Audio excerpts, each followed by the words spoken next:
ahora. ¿Qué tal? ¿Cómo están? Buenas noches, bienvenidos a las noticias. Comenzamos con lo que es la información de este momento. Y estamos con pantalla dividida porque estamos en el Palacio de la Moneda, donde dentro de los próximos instantes se espera que hable el presidente Gabriel Boric. También estamos en el centro de Santiago, donde los trabajadores de Codelco acaban de realizar declaraciones y protestas. Y también en el sector de Ventanas, Puchuncaví, donde ya hay algunos cortes de ruta. Esto luego de que Codelco confirmara que va a comenzar la preparación del cese de funciones de la fundición de Ventanas. Esto luego de los últimos episodios de intoxicaciones en Quintero y Puchuncaví. Como yo le comento, se espera que el presidente Gabriel Boric haga el anuncio de esta decisión en los próximos minutos. Comentarle que esta fue una sesión extraordinaria del directorio de Codelco que aprueba durante esta jornada y por mayoría avanzar en la preparación del cese de operaciones de la fundición de Ventanas. No de la refinería, sí de la fundición. Hay una serie de modificaciones legales que hay que hacer a propósito de aquello. Se han hecho inversiones, y es parte de lo que se va a explicar en los próximos minutos, de 156 millones de dólares en un periodo de 7 años para bajar y capturar los gases que han contaminado el ambiente y que producen estos picos de contaminación que, como por ejemplo la semana pasada, terminaron con cerca de 60 personas intoxicadas, en su mayoría niños, con obligación de suspender las clases. Vamos a hablar de aquello porque, Marian Basso, estamos contigo en La Moneda. Se espera que el presidente Boric dé a conocer, Marian, durante los próximos instantes, un poco más de detalles de esta decisión tomada por el directorio de Codelco. Marian, estamos contigo. ¿Qué tal? Buenas noches. Hola Iván, muy buenas noches. Sí, efectivamente estamos ya a la espera de que el presidente de la República, Gabriel Boric, ingrese hasta el Salón Toesca, donde nos encontramos en este momento justamente para dar este anuncio oficial relativo a lo que tú muy bien comentabas ahí en este comunicado que realiza Codelco hace algunos minutos, que es de aprobar por mayoría en la preparación del cese de la fundición de Ventanas. El mandatario entonces entregaría los detalles de aquella decisión. También algo muy importante que tú mencionabas, ¿qué va a pasar con los trabajadores de la fundición, ¿no es cierto?, de Ventanas? ¿Qué se va a hacer? La reubicación. ¿Cuál es la señal que quiere dar el gobierno también con esta medida? Ahora, recordar que el directorio de Codelco se reunió muy temprano durante esta jornada justamente para analizar los escenarios. ¿Cuáles eran los escenarios? Justamente el que se dio a conocer hoy, que es el cese de la fundición de Ventanas, pero también había otro escenario que había sido estudiado por el gobierno ya hace varias semanas, que era la inyección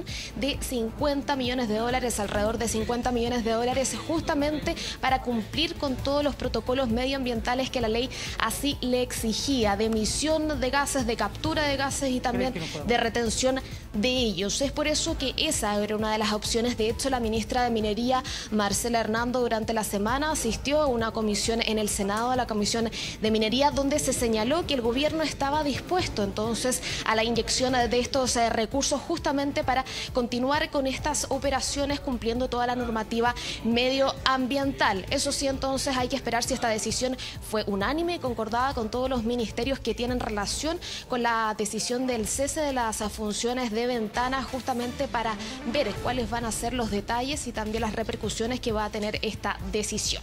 Claro que sí, María.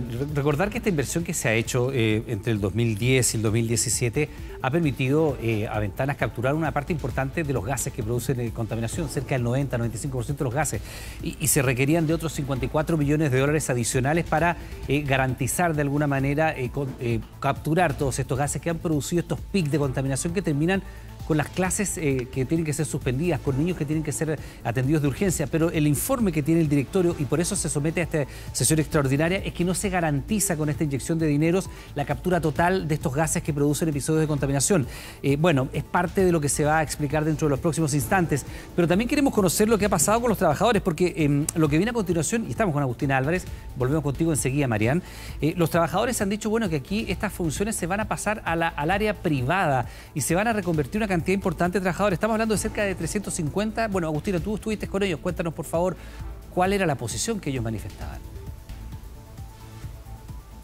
Claro, Iván, ¿cómo estás? Muy buenas tardes. Lo cierto es que un momento bastante tenso fue el que se vivió precisamente a mi espalda en el Ministerio de Energía, en donde un grupo importante de trabajadores de Codelco, precisamente de la división Ventanas, llegó hasta este lugar porque, ustedes lo comentaban, había una reunión por parte del directorio de Codelco para ver precisamente qué iba a suceder con esta división.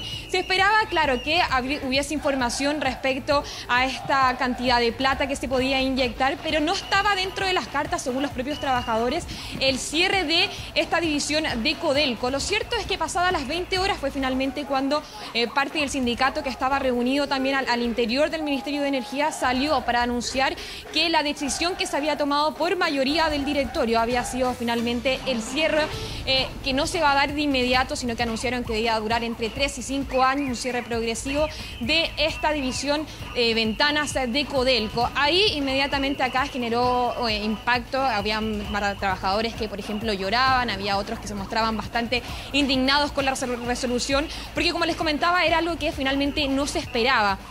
Ahora, lo que hicieron ellos fue llamar inmediatamente a un paro nacional al resto de los trabajadores, no solamente de Ventanas, sino de que Codelco a realizar un paro nacional, una situación que, si nos contaron, se iba a analizar en estas próximas horas y se iba a determinar durante esta jornada. A mi espalda ya no vemos a ningún trabajador, porque lo cierto es que se subieron unos buses rumbo a Ventana para poder manifestarse. Dicen: nosotros no vamos a permitir este cierre. Vamos a escuchar declaraciones por parte de trabajadores que estuvieron en este lugar.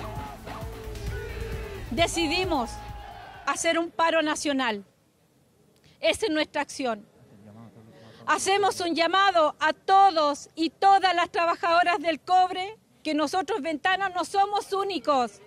Ustedes son los que siguen, ustedes continúan después de nosotros. No dejaremos que esto suceda. Nosotros estamos hoy día en alerta y articulados junto a los trabajadores contratistas.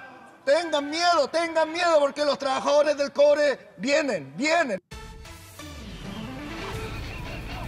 Tengan miedo, claro, ellos decían: nosotros no vamos a dejar que esto suceda, y otro de los argumentos que ellos ponían sobre la mesa, y por eso el llamado a un paro nacional de toda la empresa minera, era que si hoy iniciaban con Ventanas, podía seguir con el resto de las empresas que son parte de Codelco. Ahora bien, esta información fue dada a conocer, como yo les comentaba, a eso de las 20 horas por parte de trabajadores del sindicato, por quienes eran parte de este sindicato. Sin embargo, cerca de las 20:30, hace pocos minutos nada más, fue propiamente Codelco quien sacó un comunicado en donde anunciaban y ratificaban esta información, este cese progresivo de las funciones de lo que es la división Ventanas. Ahora, decían, como yo les comentaba también, que esta fue una decisión aprobada por la mayoría, y en este también anunciaban cuál era el argumento, que tú bien lo comentabas, Iván. Hace ya días que estamos viendo diferentes temas de contaminación precisamente en esta zona. Hablamos del polo industrial de Puchuncaví y Quintero, que hemos sabido de distintas contaminaciones, tanto a adultos mayores como también a los niños, a escolares, y por eso estas razones ambientales es uno de los temas que se pone sobre la mesa como una de las implicancias principales para el cierre progresivo entonces de esta de Ventanas. Ahora también, lo comentaban ustedes también, y es parte de la información que esperamos que también entregue el presidente Gabriel Boric en un par de minutos más, qué iba a pasar con los trabajadores. Lo cierto es que en este documento dicen que para la implementación del mandato del directorio, la Administración Superior constituirá una mesa de trabajo con los dirigentes sindicales de Ventana para avanzar en la preparación y acuerdo del cese de las funciones, y que agrega además que en esta instancia se acordó un plan laboral para ofrecer una transición justa a los casi 350 trabajadores y trabajadoras de la fundición. Ahora, los trabajadores que estaban acá presentes, y con esto Iván terminó, hay que mencionarlo, decían: claro, nosotros quedamos tranquilos con esta propuesta que nos entregan porque somos trabajadores de planta, pero ¿qué pasa con el resto, con la gran mayoría de los otros trabajadores? Claro, los contratistas, las empresas vinculadas, y probablemente para los que tenemos un poco más de años nos recordaremos del fallido proceso de reconversión de los trabajadores mineros, por ejemplo, de Lota. Cuando se cierra Lota, incluso se les terminan ofreciendo algunos planes de reconversión laboral a gente que había trabajado toda su vida como minero para trabajar, por ejemplo, en servicios muy distintos, peluquería y cosas por el estilo, que finalmente no funcionan. Bueno, acá lo que se ha señalado sobre esta materia, Agustina, y es importante decirlo, que se va a ofrecer un proceso de reconversión o de retiro voluntario. Esto es un proceso que es paulatino, no es el cierre de la fundición en su conjunto. La refinería va a seguir funcionando y el cierre de la fundición es paulatino, pero de todas maneras son 350 trabajadores cuyo destino laboral de alguna manera está en vilo. Ahora, es una ecuación extremadamente compleja. Este es un gobierno que se ha declarado no solo feminista, sino que medioambiental, un gobierno verde. Y bueno, evidentemente lo que aquí ha ocurrido son estos picos de contaminación que terminan con escuelas cerradas, con niños internados en el servicio de urgencia y, por supuesto, con una contradicción entre este polo productivo y la gente que vive en Quintero, en Puchuncaví, en La Greda, en fin. Es un tema que tiene muchos ribetes. Vamos a volver contigo, Agustín, en cualquier instante. Estamos, por supuesto, pendientes a lo que vaya a comunicar el presidente Boric en los